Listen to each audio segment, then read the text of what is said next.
और शाहजहांपुर में आज गंगा एक्सप्रेसवे पर राफेल, मिराज और जैगुआर उतरेंगे। आज से 2 दिन तक लड़ाकू विमान यहां लैंड करेंगे और यहां से उड़ान भी भरेंगे। दरअसल गंगा एक्सप्रेसवे पर 3.5 किलोमीटर लंबी जो सड़क है उसे हवाई पट्टी के तौर पर इस्तेमाल करने के लिए तैयार किया गया है और ये देश की पहली ऐसी हवाई पट्टी है जिसे रात में भी इस्तेमाल किया जा सकता है।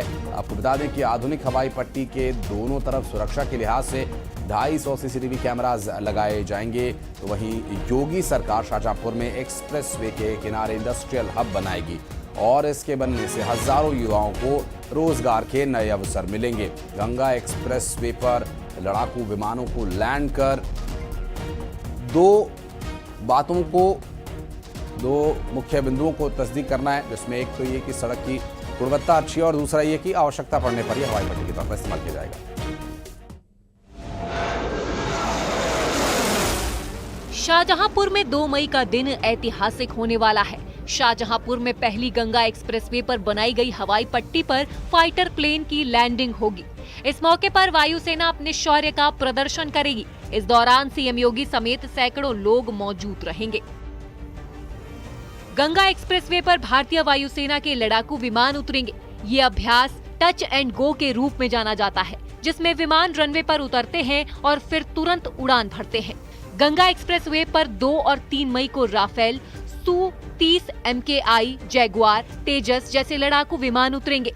वहीं C-17, IL-72, C-13-0J जैसे ट्रांसपोर्ट जहाज भी उतरेंगे। शाहजहांपुर के जलालाबाद में 5 किलोमीटर लंबा रनवे तैयार किया गया है, जहां रात में भी लड़ाकू जहाजों की लैंडिंग हो सकेगी। सीएम योगी ने रविवार को गंगा एक्सप्रेसवे के निर्माण कार्यों का निरीक्षण किया था। साथ ही अधिकारियों को निर्देश दिए कि काम तय वक्त पर हाई क्वालिटी के साथ पूरा किया जाए। सीएम योगी ने हरदोई, शाहजहांपुर और हापुड़ जिलों में जाकर गंगा एक्सप्रेसवे की प्रोग्रेस रिपोर्ट का जायजा लिया था। कई जगह कार से सफर करके भी सीएम योगी ने गंगा एक्सप्रेसवे की गुणवत्ता को भी परखा था। न्यूज़ 18 के लिए ब्यूरो रिपोर्ट।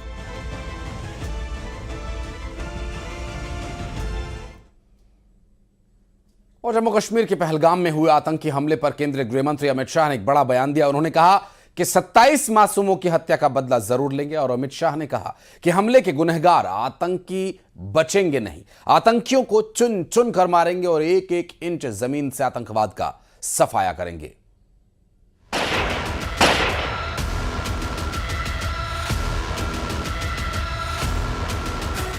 केंद्रीय गृह मंत्री अमित शाह ने पहलगाम हमले में शामिल आतंकवादियों को कड़ी चेतावनी दी है। अमित शाह ने कहा कि लड़ाई अभी खत्म नहीं हुई है। आतंकियों को ये नहीं सोचना चाहिए कि हमारे 27 लोगों को मारने के बाद उन्होंने युद्ध जीत लिया है। ये नरेंद्र मोदी की सरकार है, किसी को बख्शा नहीं जाएगा।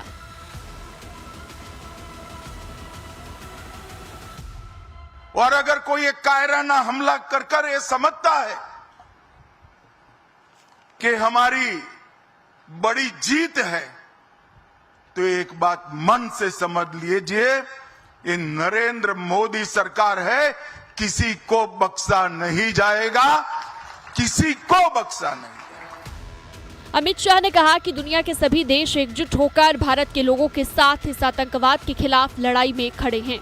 इस देश की इंच इंच जमीन पर आतंकवाद के खात्मे के लिए सरकार संकल्पबद्ध है।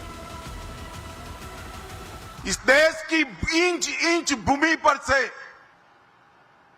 आतंकवाद को मूल समेत उखाड़ने का हमारा संकल्प है और वो सिद्ध होकर रहेगा। अमित शाह ने साफ शब्दों में कहा कि जब तक आतंकवाद का खात्मा नहीं हो जाता, लड़ाई जारी रहेगी। जिन्होंने इस आतंकी हमले को अंजाम दिया है, उन्हें सजा जरूर मिलेगी। न्यूज़ 18 के लिए ब्यूरो रिपोर्ट।